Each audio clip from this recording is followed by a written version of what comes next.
Welcome, Black Cajun Sports. Here today with one of my longtime friends and one of his proteges. And this, more than probably any episode I've done, especially recently, is a very important episode. And it's my pleasure to bring this to you guys. I have in the building today the legendary Mr. Darryl Schofield. What's up, Sco? What's up, Sco? What's happening, man?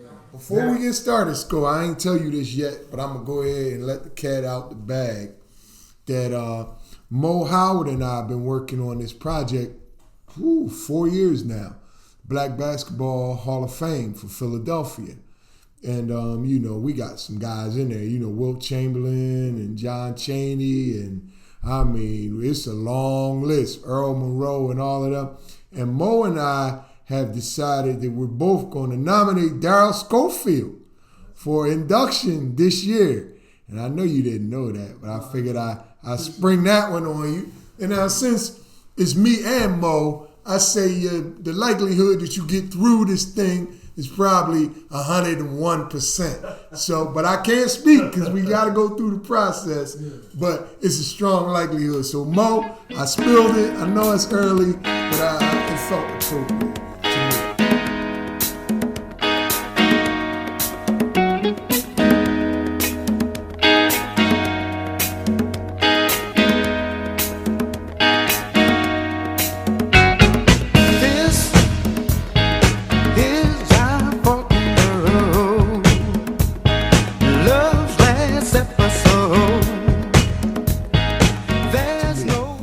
How you doing? I'm great.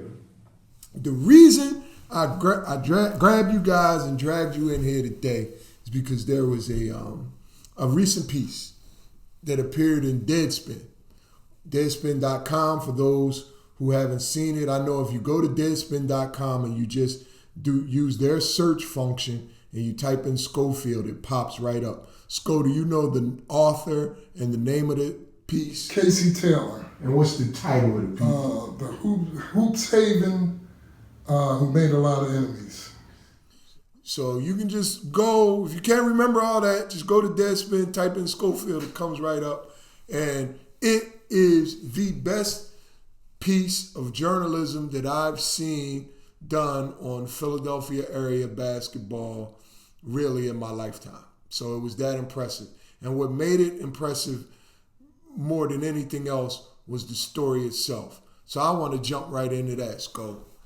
How did you get into the prep school game? Well, back in 1999, I was doing AAU, and I founded a program called Education First. And I had a bunch of guys comprised of Philadelphia Public League guys. I had Sherrod Carroll from Gratz. I had Zach E. Smith from FLC, Charles Pringle. I had Donnell Feaster, Miles Davis. And the thing about that, and I'm saying to myself, is I didn't want to be a hypocrite. I'm running around, my team's called Education First, and my kids wasn't going to college. So I said, what was the next step? Why weren't they going to college? Because they didn't have the academics, they didn't have the grades.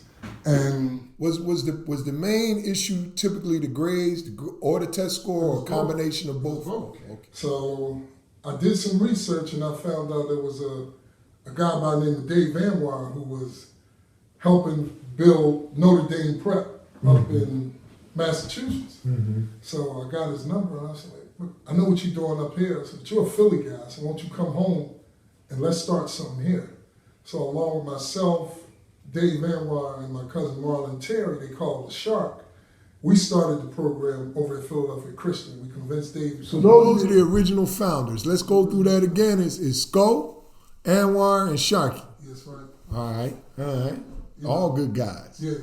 And then we brought in my partner, Raymond Zach E. Smith, Big Zach. Okay. He was, quote unquote, the enforcer. And he kind of brought the discipline to the program. Okay. Because I was young and I was a little wild and I really didn't have the discipline that I have now. But he always that's where the social work factor came in. Because he worked at St. Gabe's. And he was a St. Gabe's worker for 35 years. And he constantly would tell me, you can't do this, you can't say this, these kids are watching you, this, that, and the other. blah, blah, blah, blah, blah.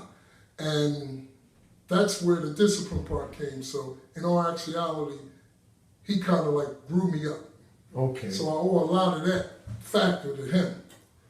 So you get this thing started, and you focus almost exclusively on Philly kids. Philly kids. At the start, it was all Philly kids. All Philly kids, and we brought in Stanley Branch. And this thing got rolling. And it got rolling.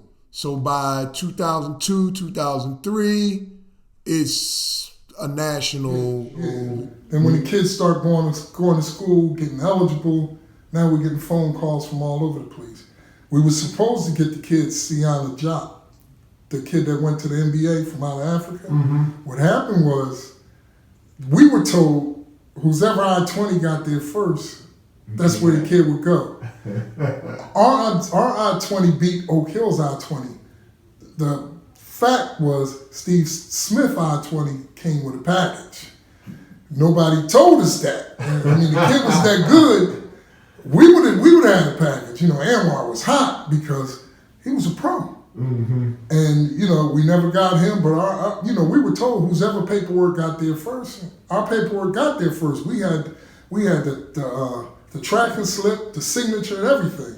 But it was a package came along with Oak Hill's I-20, and the parents couldn't turn it down. We understood. I understood it. Dave didn't understand it, but I understood it.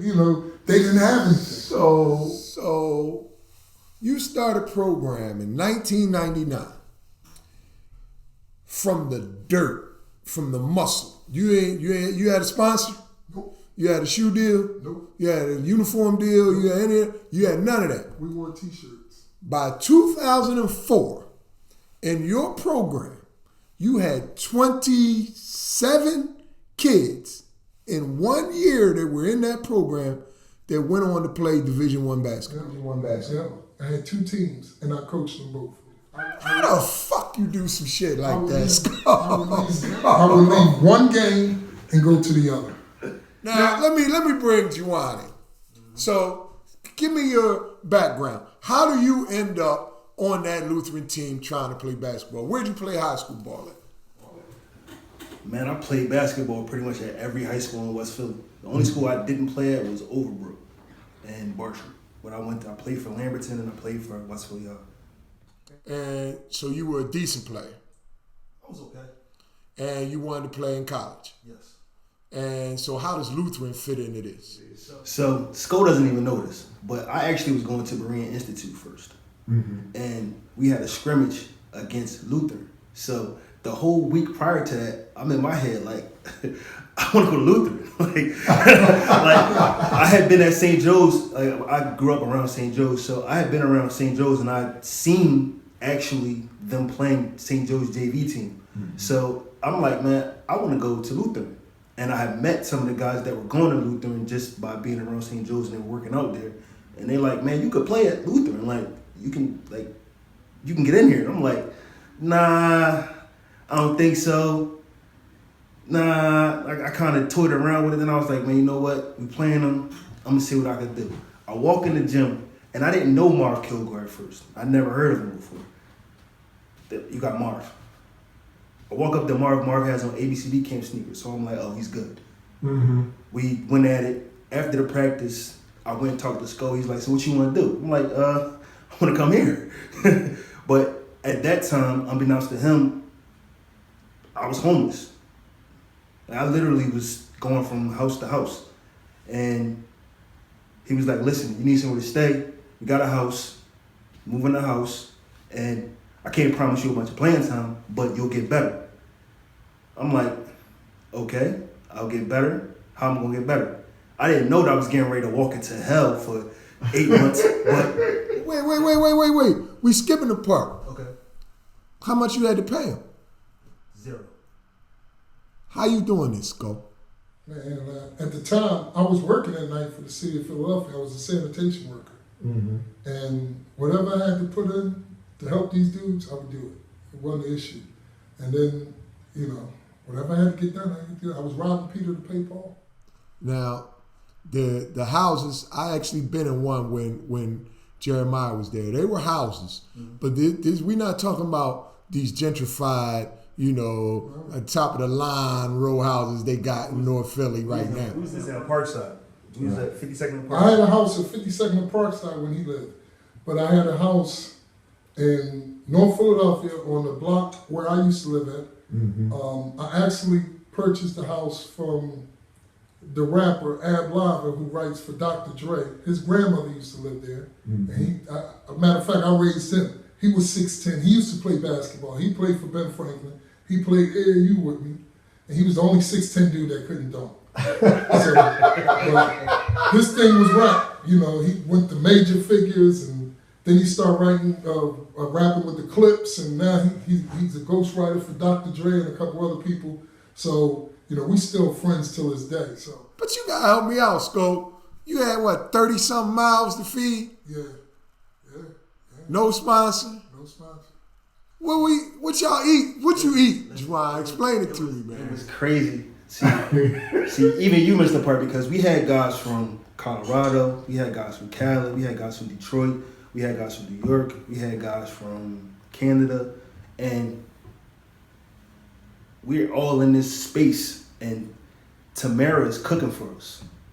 Like we have platter. We would leave Belfield, the truck, the door will open to the minivan, and it would be stacks of these platters in the minivan. So we open the platters, and it's food in the platters, and dudes not used to eating like home cooked meals. Like we going to fast food. We going to get some Chinese food. We going to get.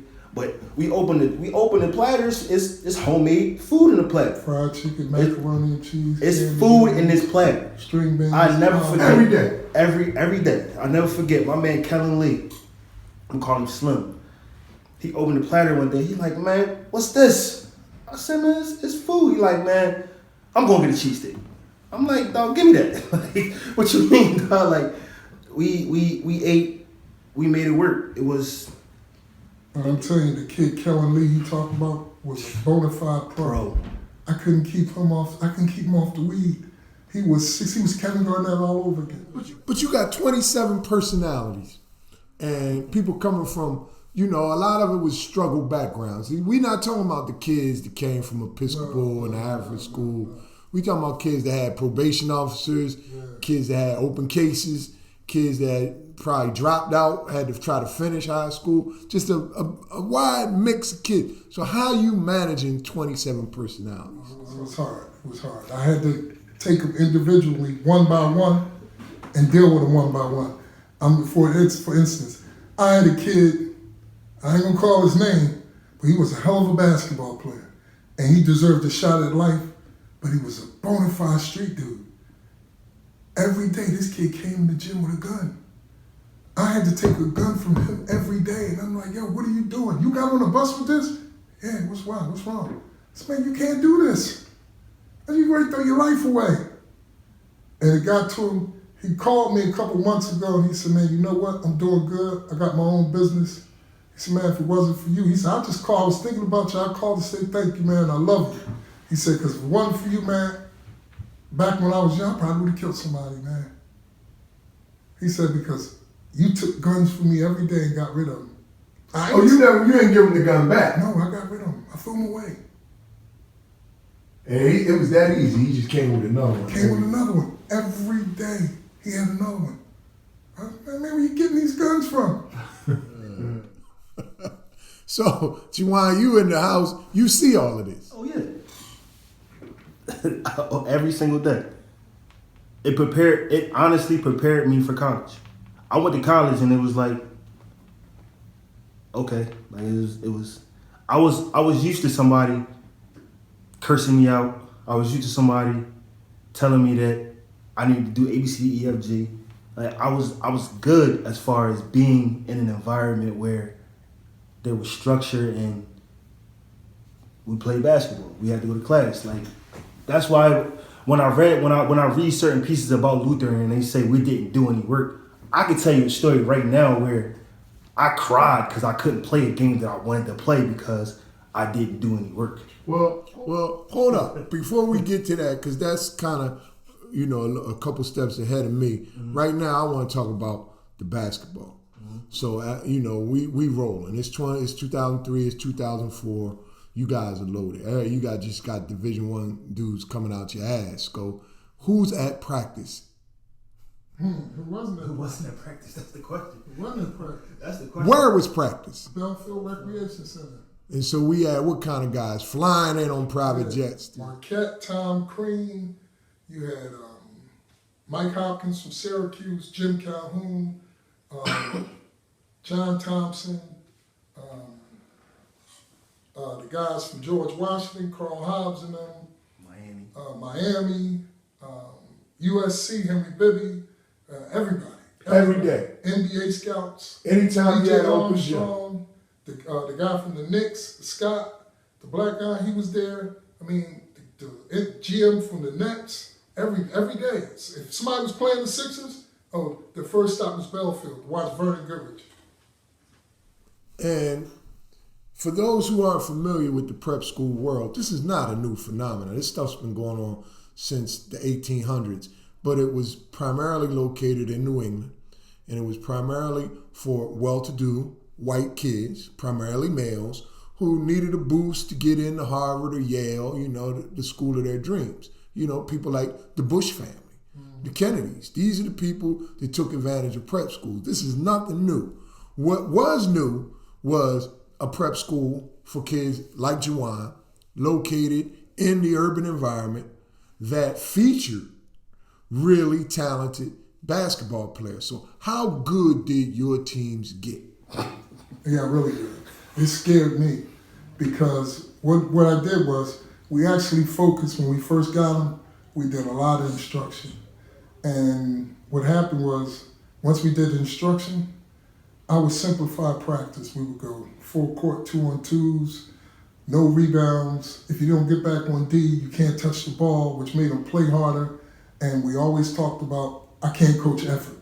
If I got to coach effort, you'll never see the floor. So which made them play harder. And once they started doing that, we got into dissecting who could do what. If he's a shooter, what are the percentages? Why you take that shot and he's a better shooter? Now, you got to share the ball. Deontay Christmas said you told him to shoot every time he got it. Every time he touched it. Shoot, let it go. Was you a shooter, Juwan, or you had to do some of the grunt work? I was a defender. I'm gonna be 100% honest with you. I was a defender, and I was an energy guy. And I actually found my way at Lutheran by understanding that it's about 17 guys in here that quite literally are pros. I figured that out early. So in my mind, I said, well, if I can guard these guys, I can guard anybody. So I hung my head on the fact that every day I walk in this gym, I'm guarding Reese Rice, I'm guarding Marv Kilgore, I'm guarding Stephon Jackson, I'm guarding Paul Graham every single day. So a regular guy, you don't have nothing coming. Like you dead. I don't even see you. So, and on top of the fact, I got a 7-footer and a 6'10" guy protecting the rim at all times. And forget about the 6'7" and 6'8" guys. It's 7 foot and 6'10" every time you go in the paint. And Darryl, it used to, the college coaches would like to come in just the fact that these guys will fight. These guys will fight. Let me give you an example. Game was tied. The game went to 7. It wasn't no win by 2. Everybody knew Stephon Jackson was shooting the ball. Maurice Thomas told Chris Matthews, get him. Chris Matthews said, I got him. He said, no, get him now. He said, no, I got him. Stephon Jackson stepped across half court, shot it, made it. Grease walked up to him and sucker punched him. College coaches said, I fucking love this. We fought in front of the coach from Wisconsin. The assistant coach from Wisconsin was sitting 5 feet away from us. We in there fighting, literally. He was like, these guys want to win. You can't teach this. What the hell do you do? Well, we learn. So when you run into the New England prep schools, when you run into Oak Hills and all those guys out on the road, what happens? I'll give you a story. Rich Marcucci had a tournament over at the Coliseum when it was open. We played Winchendon. Winchendon had 4 guys that signed with the University of Washington. Mm-hmm. Now, all week, I was hearing from Christmas Father how we was going to get our ass bust. Y'all get your ass bust. I said, man, let me tell you something. I know for a fact these guys are going to show up. We beat the shit out of them. We beat them by 60. Hey, wait, back up. Say that slow. We beat Winchendon by 60. The head coach, Lorenzo Romar, came over to me after the game and said, Coach, what do you teach them guys? They must have shot 68% from the floor. I said, we just work hard in practice. He said, you got a phenomenal team. The next day we played Andre Bloch. We beat them by 25. The next day we played Notre Dame Prep. I wanted them. We beat them by 40. Bill Barton took them outside in the cold and made them practice. Now, every day after we played in Jersey, I went in the locker room, I got the team straight, I jumped in a car with my assistant coach, and I had to drive to Albany to a tournament to coach the B team. Wait a minute, that's 4 hours. Yeah, I had to spend the night in Albany after we played, drive back to Jersey, coach the A team, finish, get them out of there, drive back to New York, and coach the B team. So, you got this thing rolling.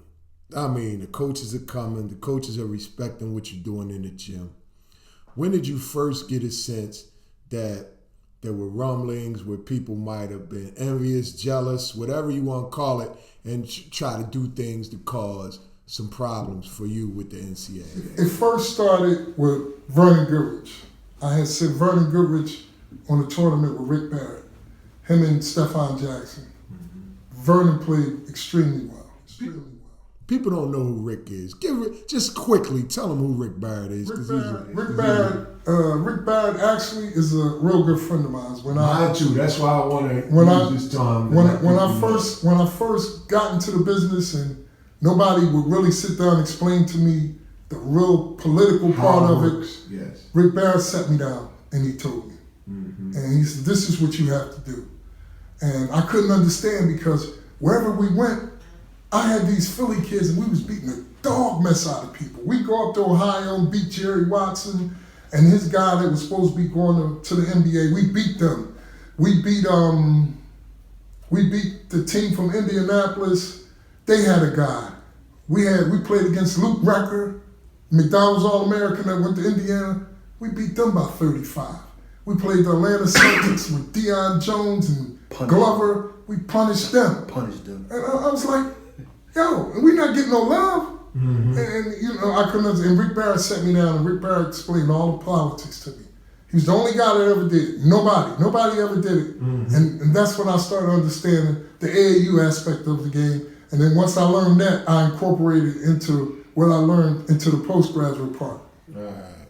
So where the drama first start up at? Vernon went to a tournament with Rick Barrett, him and Stephon Jackson. Stephon Jackson must have averaged 30 points a game. Vernon must have averaged 15 and had about 20 blocks. As soon as I came back, Rick called me. Rick was like, yo, your boys blew up. He said, North Carolina likes him. He said, Florida State, Leonard Hamilton chased me around all day. He said, he's going to call you. And that's when it first started. It next came along when Theo Davis turned down all the New England schools and came to Lutheran. And then I just found out Devin McClendon from Chester, mm-hmm. He was supposed to go to the George school, but he didn't. He came to Lutheran. So the establishment folk, the old school boys, yeah, the money boys, yeah, were a little bit intimidated that you were just attractive to these young black men. They wanted to come. They wanted to be a part of this.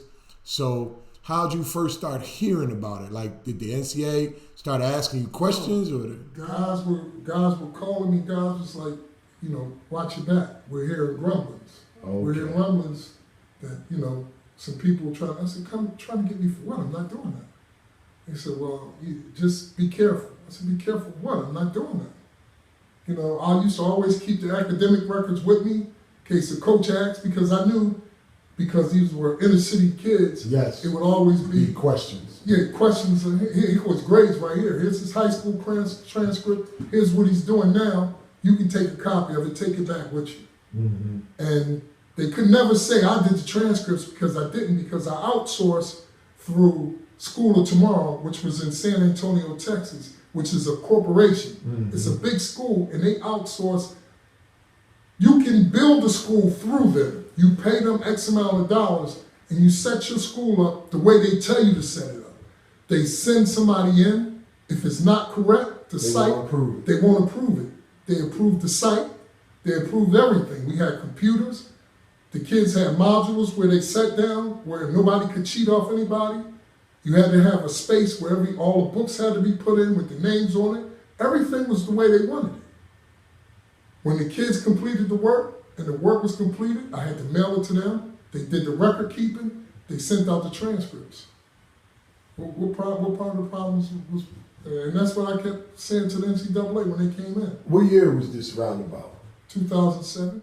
In 2007, I had a couple of kids from Philly that I was working with. They weren't with you. They were with another local prep school. One took 7 classes over after he graduated. The other took 6 classes over. These kids went to one of the very best college basketball programs in America. The following year was when they came out with that 1-class rule. Mm-hmm. And when they passed that rule, that was a hurt piece for your program. Yeah, it was. But what they don't understand, they don't even understand there's still ways around it. There's still ways around it. You just got to know how to play the game. If you don't know how to play the game, there's still ways to help these kids. Mm-hmm. And it doesn't come from me. I was taught it.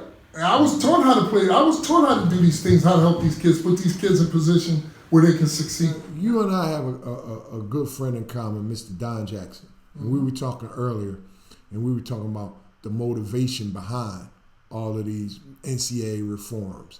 And as I've looked at them since, the NCAA was founded in 1906, I really understand the progression of how this stuff came about. And in the 70s, you had an influx of black kids. They just started coming in droves. Up until the 70s, there were none. Yeah. You might have one at Kentucky, one at, Mississippi somewhere, one on a football team. 100 kids, you might have one. By the end of the 70s, you're talking about the teams are mostly black. So beginning in the early 80s and culminating in the mid 80s, you got your first academic reforms. And I think, and Don thinks, and I think you think, that all of this was motivated to try to stem the tide of all the blacks rushing onto these campuses and taking up prominent roles on the athletic teams. Do you think there was some of that behind all the attention that you started to get? I don't think they want us the black kids in school because, number one, I've always told our kids when they first step foot in Lutheran, we control our own destiny. We own this game. I said, I'm not doing nothing for you. You're doing it for yourself. I'm only helping you get there. I'm only helping you not make the mistake that you're going to make. I'm guiding you through the process. Anything you do here, you're getting on your own. You're going to do the schoolwork, you're going to listen to me, and you're going to do what I ask you to do, or you won't be here. I said, as much as I like you, I like myself even better. So I don't think they really want us in school. I think it's a catch-22 for them. I think they want Zion on TV. Oh, they will make the money off of him. Yeah, exactly. And I think they like to see this guy jump from the foul line, dunk backwards on somebody. I think they absolutely love David Tua throwing those beautiful left-handed passes for Alabama. Mm-hmm. And if you watch the SEC football, is always that's the height of college athletics is SEC football. Yep. That's it right there. That is the fucking golden whatever. You watch a good SEC football game and you find a white player on defense, I'll give you $50. Yeah, you right. I sometimes watch it, I say, am I watching Grambling against, Southern? I mean, you can't find them on defense. You still might find an offensive lineman here or there. You might find a quarterback on some teams. Not a lot, not a lot. Look at the University of Wisconsin. They'll go get their offensive linemen from the state of Wisconsin, but all their skill players, they'll come back east. Yes, and south. Yep. And south. So where were you when you first saw that piece that came out in the New York Times, and how did you feel about that when that one hit? I was home and I was physically crushed because, number one, I knew it was all a hatchet job. Mm-hmm. And, 2 days later, the NCAA came in with 7 lawyers. 2 Lutheran? Yeah. Came physically into our schoolhouse. The kids was doing their work. Wait. Back up. So I knew the article. I remember reading it, and it was upsetting to me because I did see some things in there that I knew weren't true, because we had some interactions with Jeremiah King. We had interactions with Deontay Christmas. I work with these kids. I knew these kids. I followed them while they were coming through your program. And some of that stuff, I was just like, that's just not true. People were saying that they didn't know you. They didn't know. It's like, you sent me there, Yeah. So I knew a lot of that wasn't true. You're telling me that a couple of days after that, they showed up at your door? 7 lawyers. 7. 7 of them. Did they ask to go through your records? Yeah, they went through the records. They interviewed the kids. They took the kids one by one into the computer lab. The kids told them, we do our work here. The kids asked them, why are you here? Why are you trying to mess up our future? This, that, and the other. Look, just give them what they want so they can leave. And then about 2 weeks later, the boy Pete Thamel snuck in the building and thought he was going to catch somebody. But the kids were doing their work, and when the kids saw him, they jumped up out of the chair to chase him. Pete Thamel came down from New York. He came down from the Washington Post. He came into the building and thought he was going to come in and take some pictures of the kids not doing schoolwork. Kids was in their chairs doing schoolwork. And I was in the computer lab, and they said, go, the reporter here. I didn't know it was that intense. Yeah. And they chased him, but he got out the door and he ran. And I made them come back in the building. How long after that before the NCAA started formally trying to put up barriers to your stuff getting through the clearinghouse? Well, maybe about 2 weeks after that, because the story didn't die down. So I guess it was a lot of pressure on them to do something. Mm-hmm. So a couple weeks after the story didn't die down, then I guess they figured they had to do something. So this is 07. Yeah. So you really can't do anything because the kids can't get through. They can't go to college. They can't go to Division I. So, Juwan, who does this serve? By shutting down something like this, who benefits? Indianapolis. In what way, you think? The NCAA is based out of Indianapolis. So it served the people in Indianapolis. That's it.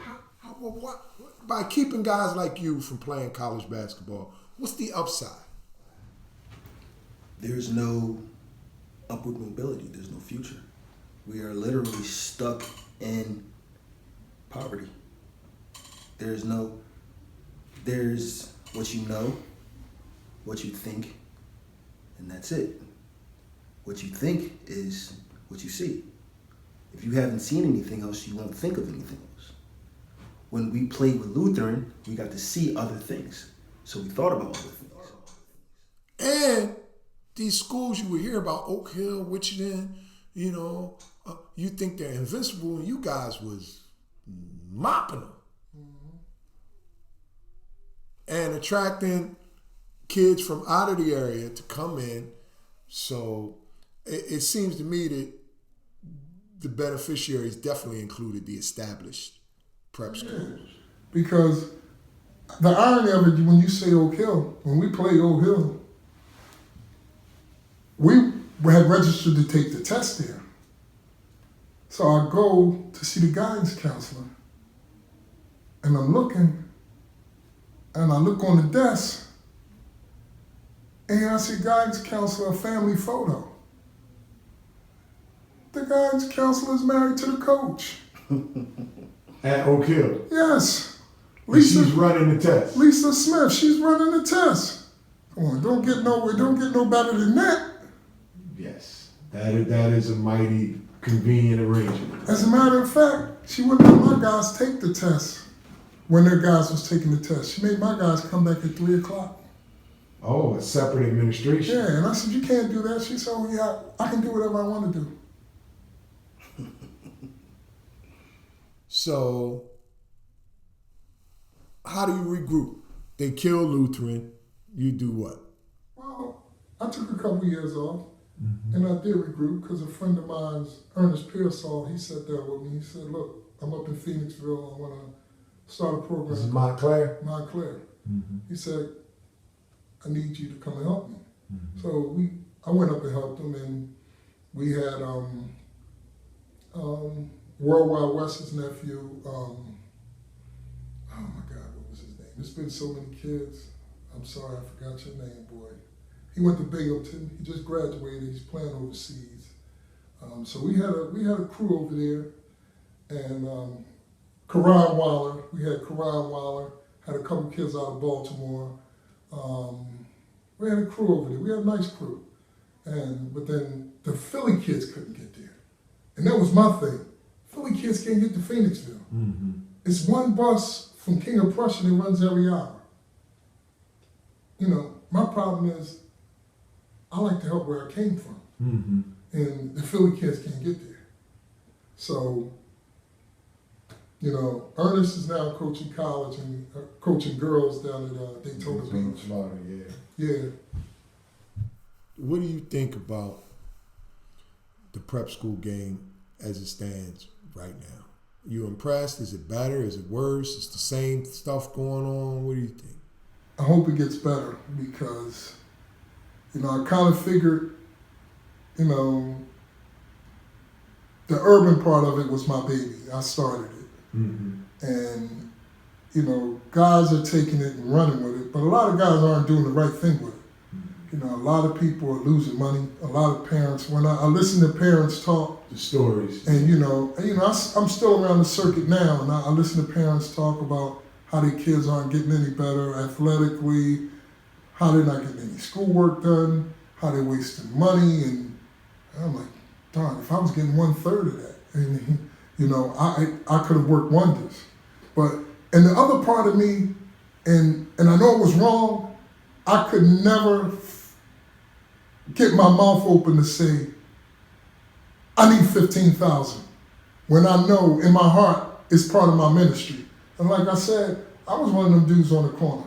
I was selling the drugs. You know, if it wasn't for a guy taking me off the corner and using basketball as a vehicle, I probably wouldn't be sitting here today. You know, it wasn't nothing I didn't get my hands into. And, you know, if it wasn't for him, you know, and the only thing he asked me, and my man Littell, because Littell came up through this with me because, you know, he went to Littell's church. And Littell told him, yeah, go get my boys, you know, they on the corner. And Littell recruited him to get us. And Littell finally convinced some of us to come play ball, and we had to go to Bible study in order to play ball. So if you didn't go to Bible study, you couldn't play. And that's where the discipline came from. Well, if you don't do my work, you don't play. And the only thing he said was, you owe me nothing. Just save a life. If I had a son, 17, and he ain't like his recruitment or whatever, and we was thinking about going the prep school route, what should he look for? How should he go about trying to decide which one is best for him? First of all, he should find someone that's genuine. It's a lot of phony dudes. How do you figure that out? Because you can find the mark of a genuine person by the people he passed along. And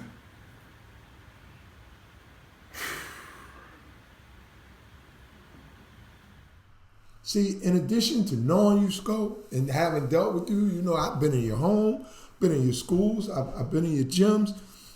We also share a lot of people in common. Like Jeff Arnold, Mark Bass, Don Jackson, Rick Barrett, and every single person say, yo, Sco's a good dude. Sco is a good dude. Sco is a good dude. And I think that's pretty strong, just character references, because it's an unregulated business. There's nobody you can really report a prep school to if they take your money, And we were talking a little bit before, and I said some of this stuff, street guys don't get involved. You keep taking people money, they're going to resolve it the way, people resolve those things on the street when you don't have any recourse. How about you, Juwan? What would you say to a young man that's thinking about going the prep school route, trying to figure it all out? If it were my sons, the first thing I'm looking at is are you playing basketball or are you being developed?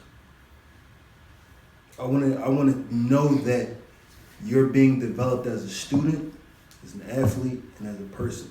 What would you look for to make that determination? Who are your players? Who are your past players? Mm-hmm. What are they capable of? Who are they? Mm-hmm. That's what I want to know. What would they say about you? Substance, the whole 9 yards. Give me your all-time Lutheran starting five.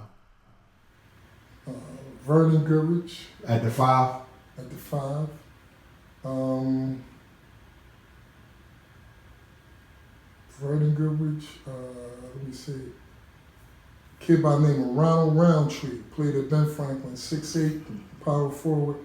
He was a fool, but he could play. Put it on the floor. He played at Barber Scotia. Okay. Freddie Stokes played at Barber Scotia. Yeah, he played at Barber Scotia. He had a tryout with the Spurs. 2 days later, he had a heart attack. Wow. Yeah. 2 days later, he was going to go overseas. He had a heart attack. He killed Al Harrington in Concha hockey. Killed him. Deontay Christmas. At the 2, the 3, where did you play? At the 3? Yeah. Stephon Jackson, I got to give it to him, even though he cried like a baby because he only averaged 7 points. But he went to UTEP and scored over 4,000 points in his career. And I could say my best point guard was, that'd be tough. I got to say Mike Scott. He's a genius. And I got to say Mike Scott. He's a genius. Because IQ-wise, Mike Scott was very smart. And he was diligent. I'll tell you a story about Mike. Mike came to me, and I said, Mike, I don't have no room for you. Mike said, Sco, I'll do anything. I want to be on this team. I said, Mike, I don't have no room for you. Where are you going to play? I said, I don't even have a spot for you in the van. I said, Mike said, Sco, I got my license, I'll drive. I said, you got a uniform. Mike came in, Mike made himself into a Division I player. Mm-hmm. And now he's a college coach. Where is he at? University of California, Santa Barbara. Bakersfield. Bakersfield, Cal State Bakersfield, yep. And he's coming and he's getting Philly kids. Yep. He's got Ray Somerville on that roster. Yeah. And they got a bunch of offers out right now here in Philly. I like Mike. I talk to Mike all the time. And everybody loves him. Yes. I mean, he was at Oklahoma with Lon Kruger first, and everybody likes him. I mean, he's a go-getter. He's going to be a head coach real soon.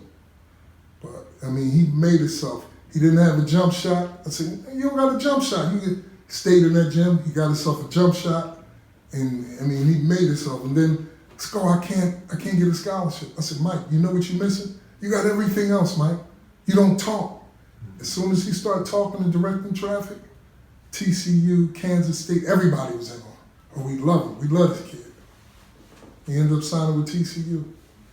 As you look back on what you accomplished, and I know you're still around it, and you see how things work these days. What are your impressions, Sco, just in general? And Juwan, you could chime in too, because since the time you were playing high school, things have really changed. If you go to the very best high school games these days, there won't be no Southern there. It won't be Gratz. It won't be Overbrook. It won't be West Philly. It'll be a Constitution. It'll be a MCS, an MOTEP, or it'll be some teams from the Catholic League or the Friends League. Is this just a difference that doesn't really matter, or do you think that that really the demise of the public school programs from where they really were, is this something we should be concerned about? We definitely should, because if you're not one of the top level programs, you're not being taught. I watched basketball over the last couple of weeks, and if you're not MOTEP or, for the talent Roman has, Roman should be a much better coach team. Oh my God, for the talent they have, they should be a much. I watched St. Francis come in and do the thing to them, Darryl. It was ridiculous. St. Francis was light years away coaching-wise than our Philly kids. I felt bad. Those kids came in, they ran these sets, they played 94 feet man-to-man, they knew mismatches, they knew principles, everything was on point. And that's Nick Miles. Yeah, our kids. That's my brother. Our kids just looked like that they were lost on the floor. And I was like, this can't be happening. I said, you gotta be kidding me. With that talent? You around the Juwan, you go to some games. What do you think? What's your impression? Oh, I hate it personally. I hate watching high school basketball because I know that, and I coached for a while. So which school? Paul Robeson. Okay. It's hard to teach a kid how to walk when he wants to run immediately. And it's also hard to teach an adult that your son that you think the world of, in reality on the basketball court, isn't really that good. Just okay. Like, he's okay. He's just a guy. And we can make him pretty good if you give us the opportunity to, but he's not walking in here great. It's a process. Everybody wants to be great, but nobody wants to go through the process. Do you see a big difference, either of you, between the pub and what they do in the Catholic League and what they do in the Friends League? Huge difference. The lower level Catholic League schools are coming to pub and rec shop. Mm-hmm. Yeah. My nephew goes to Carroll. It's night and day. It's quite literally like they're the apples and the public schools are the oranges. I got a story for that. Remember Eugene Meyer went to West Philly? Mm-hmm. I fought with his mother all the time. Eugene came from West Philly, scored a ton of points. She used to come to me, my son should be playing. I said, who are you going to play in front of? I said, I guarantee you, he's fighting in practice every day. These practices are tougher than any game he's going to play. So now, he may get some minutes, but he can't play 15 or 20 minutes. What these people don't understand, when you go to prep school, it's a different game. Everybody's good. It's a different game. Everybody. I keep trying to tell them, like, we played this weekend. I got a bunch of local kids, and we played this weekend, and they wasn't sharing the ball. I said, yo, fellas, this is not a situation where you think one guy gonna get 20. Yeah, if you get 20, you rolling. I said, but do you realize what's the kid name from Canada? Thad, the African kid that went to Oakville Prep. What's his name? Played for the Milwaukee Bucks now. Oh, the dark-skinned kid. The dark-skinned kid. I don't know his name off the top. Fat nigger. Fat nigger. He didn't average 20 points. He was a lottery pick. I said, how many of you guys is good as Thad Maker? I said, okay. So, if you guys don't want to share and be presentable enough to win, because guess what? I haven't seen a college coach that wants a loser in their program, because winning breeds and losing breeds. Sco, you made Reese Wright share the ball. Yeah, I had to make this shit. This is an ongoing, I've had you probably saw some of them, online arguments with guys that'll tell me it don't matter. Because, if it's an AU setting or these fall league settings, they'll say the winning don't matter. He had 30. I agree with you 100%. And I know that coaches like, yo, I'm looking for winning plays. Who cares about an empty 28 points or 30 points? Care about that. It's hard to get that across, man. Yeah. I just had a conversation about Jaquan Newton, and people don't understand why I personally like Jaquan Newton. And the number one thing that I say every time when I mention him is he's a winner. He knows how to win. Why wouldn't you want to play with a winner? Think about it. Like, he knows the intangible things that you need to do to win. So what about the AAU stuff? Are they a plus? Are they a minus? Are they Some of it. It all depends on how you handle the kids. It all depends on how you handle the kids. Like, They're not keeping the kids though. So the kids are moving left and right nowadays. Kamal's doing a good job. Lonnie's doing a good job. And community-wise, Lonnie's doing an excellent job. Yes, I commend him on that.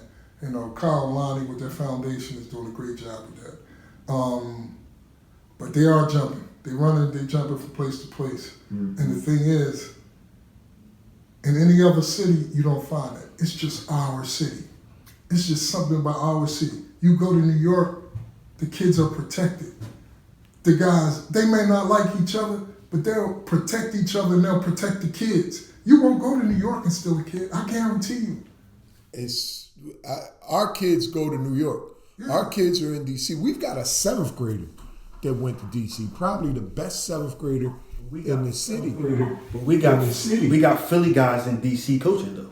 Yeah. One of my teammates is the guy in D.C. But what is it about Philadelphia that allows? Because people don't get along everywhere. But why does in Philly it extends out to your behavior towards one another? Because I can not like you and you go about your business, I go about my business. But here, if I don't like you, I'm trying to hurt you. I'm trying to take your business away from me. Back in the day, when I was coming up, there was John Hurnett, and then there was everybody else. Before that, it was Sonny and everybody else. So when I was coming up, we had, on our side, we had John Brown. I played for Mount Pleasant. We all played for Mount Pleasant. It wasn't you play for Mount Pleasant for a week and then you go play for John Arnett. It was you, if you Philly throwing 3, you're Philly throwing 3. If you play for Sco, you with Sco. If you're with Sam Rons, you're with Sam Rons. Because that was your family. I quite literally got John Brown married me. These aren't guys that I saw as a snapshot of my life. These were the guys that I saw my future in. So what changed? Kids don't see their future in the adults. Why though? Like, what changed? It's basically it's the adults too. It's the adults. It's the adults too. And I've tried on a number of occasions to tell these guys we need to form a hoop summit because everybody's grabbing and pulling and trying to get the sneaker money and everything. Guess what? They're giving us nothing. We're not getting nothing. I talked to my man down in D.C. that runs the biggest program in D.C. Take over. Yeah. Man, he get almost $250,000. Okay. That's our full-time employee. Yeah. We get peanuts up. They're getting peanuts up here because we don't want to pull together. We literally had George Raveling. If you don't know who George Raveling is, George Raveling came out of practice. He was at Lutheran, sitting on the bench watching us play. Nobody else. I don't know anybody else on the East Coast that's ever accomplished that. And when he left, he left and we were a Nike team. But Sco, you might be one of the only guys I think all the guys would listen to. It's not a lot of guys. You could probably count them on 2-3 fingers where guys would get in the room and they would be quiet and they would listen. I think off the top of my head, man, It's only about 3 of them. I mean, I hear, they barking at Sonny these days, It's like he's not above it. Sonny lost us, though. Yes. Sonny lost us. Yes. And Sonny lost us because he decided that he wanted to be corporate. Sco could have been corporate, but what was more important was us. It was us. It wasn't the money. It wasn't the cachet. It was us. It was quite literally, I'm going to save you. He saved us. So, if they were in this room right now, what's the first 2-3 things you would tell them we need to see taking place over the next 12 months here in Philly? How can we make things just calm down a little bit? Because it's got to calm down. I mean, the level of like, I don't like him and I want to see him is beyond anything I've ever seen in my life. Yeah. So what do we do? Yeah, because at one point I had proposed, I had took some notes, and I said, you can keep your own identity. On the major tournaments, we ought to come together and we be Philly United or Philly something, and each guy will have a team. Each guy will have an age bracket, and we do it just like that. But we become one when we need to be one. But you can be your own separate entity on all the small ones and everything else. But when we need to go somewhere and represent, let's do it right. Let's do it properly. Because you go to Cali, they do it properly. You go to New York, you go to DC, you go to Virginia. Everywhere else they do it properly. We're not even doing it right. But that's what you and Latell had that. There were many occasions where IS8 we had the best guys, but the best guys didn't always go to Luther. We had Cardinal Doherty guys. We had Rob Kurz. Could that happen in 2019? Yeah, it could. It could, but it can't happen. It can't happen and there be an asterisk by it. It has to happen organically. It has to happen from people that other guys relate to and they respect. Yeah, 'cause when the last time you heard of a Philly team going up IS8 and winning? 05? We won 1 year. 14 years. We won 1 year, and then the next year we lost only because Kyle Lowry played with Jimmy Salmons, and Kyle hit a buzzer beater, and we lost in overtime. And that year, DJ would have been MVP. DJ was murdering people. Rivera or Stephon Jackson.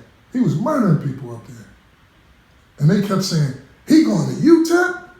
Somebody must have dropped the bag." I said, "Yo, stop saying it." It's a lot of whispering in this town. People just whisper incessantly. But the only reason why he went to UTEP, because I knew he was an academic casualty, and I know DJ had baggage. DJ was a social misfit. DJ had so much drama happen in his life. It was a surprise that he even made it through his trials and tribulations with his parents, and his grandmother had to raise him. Hell, me and him got into a fight because he told me he wasn't doing no effing schoolwork. I said, "Nigga, who you talking to?" "I'm talking to you." I said, "You see." I said, "Either you gonna move or we gonna fight." And he left, and he thought that somebody else would take him on. So you don't know who you talking to. I'm Stephon Jackson. I said, "I know who I'm talking to. I'm talking to DJ." There are very few guys that stand up to their most talented players these days. And you see it in the body language on the kids. You hear about it when they go away to college. Because the coach, when he wants you, "Hey, son, I love you. You beautiful. We're going to do everything. I got you on scholarship. You locked in. Motherfucker, sit down and shut up." And they've never heard that before. And, I want to transfer and I want to leave. And the cat's back home might say, "Yeah, I'll make some calls for you." Or he can say, "Yo, you need to deal with this. You need to fight through this." And the guys who say the latter are, fewer than the guys who will try to, find a release for the kid and find a way out. Well, I really, really, really appreciate you guys coming over here. I want to give you guys a second to just say whatever it is you think the city, because, people don't want to admit it. They watch this stuff, man. This thing's going to get 4,000-5,000 views. I know it, and I can't wait to get it together and post it up. So what message do you want to give the basketball community in Philadelphia, Juwan, and then Sco? My favorite quote from my man Sharp was, "We kill each other so that when we go other places, they don't stand a chance." We lost that. It's not the same anymore. It's not the steel sharpening steel anymore. And that's what needs to come back. I understand that being from Philly, you have a certain toughness, you have a certain arrogance. I understand, I get it. But when does that become a detriment? And it comes with a certain level of maturity when you understand that you're being detrimental to yourself. And I don't feel as though the top kids, some of the top kids, they're not getting their ass kicked enough.